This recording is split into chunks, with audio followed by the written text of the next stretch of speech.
So the 2023 Altima just started hitting dealerships not too long ago. And I've got to say the new design is the best one yet. But I want to show you 4 major features about the 2023 Altima that are just a slight bit different. Now right off the bat, it's obviously going to be the front end. And so that you can see the difference, I'm going to throw the old one right here.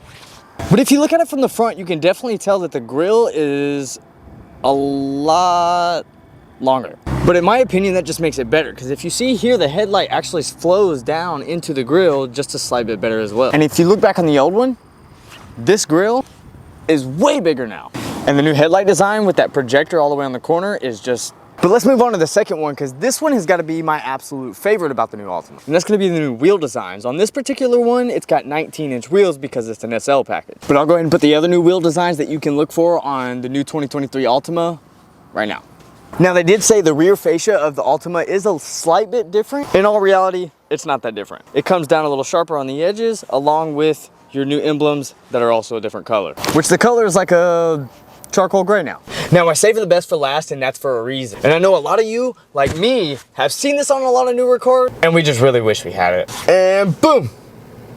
I bet you were about to run to the comments and say, oh, that's the same steering wheel. But no, I'm not talking about the steering wheel. I'm talking about the screen. Now, if you don't know what the old ones looked like, I'll put a picture of it now. But this is an absolutely way better design. Which basically the best part about it is it's almost twice the size as the old one.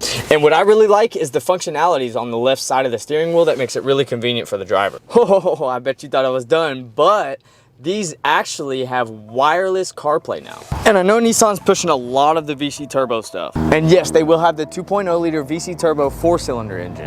But what I think is really nice is they're still keeping it an option to get the 2.5 liter. So tell me what your thoughts are on the 2023 Altima. And if you got any value out of this, go ahead and smash that like button and subscribe if you want to see a little bit more. But that's it for this one. I'll see you guys in the next one.